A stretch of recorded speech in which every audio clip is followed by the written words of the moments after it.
Hey, Keough here from College Aid Pro. So I want to take a minute to discuss your dashboard and the affordability tab in your MyCAP account.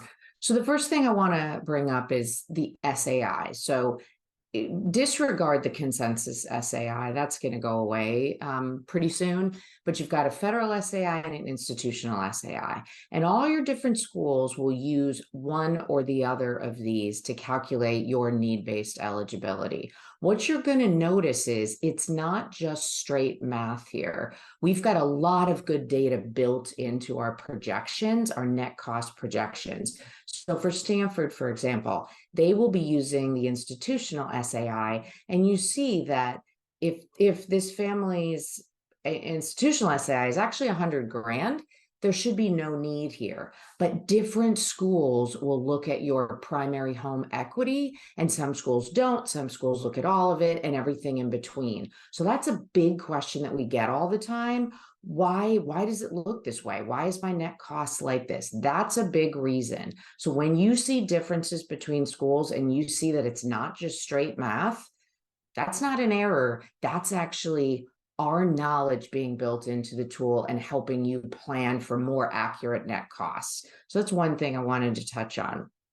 Also, when you go into a given school, we're going to show you where those discounts came from. So in the example here with Chapman, you see a merit scholarship and you see need-based grants. Merit scholarship is non-need. So basically at most schools, these don't, the merit doesn't stack on top of need-based aid. It never does at any school, okay? Sometimes you'll get a combination of merit and need-based grants. It just depends on your profile. But in this example, the need is 9641 and the merit is more than that. So they're not going to stack. So our software is going to take the higher of the two. And that's actually correct, because that's what will happen in practice.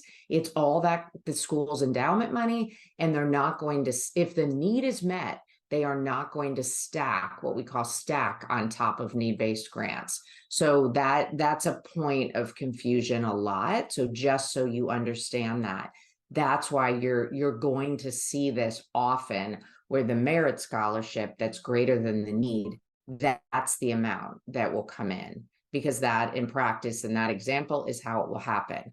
Another question we get a lot is on the affordability tab.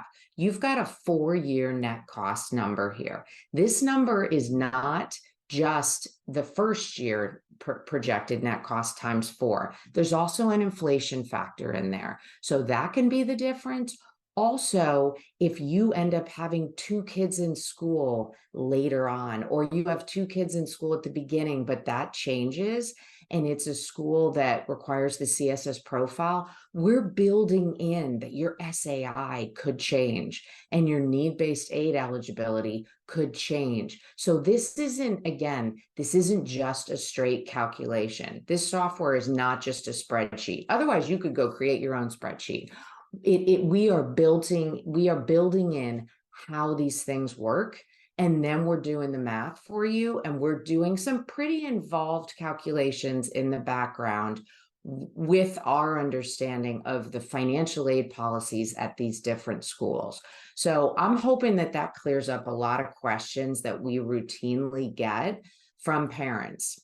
And as always, happy planning.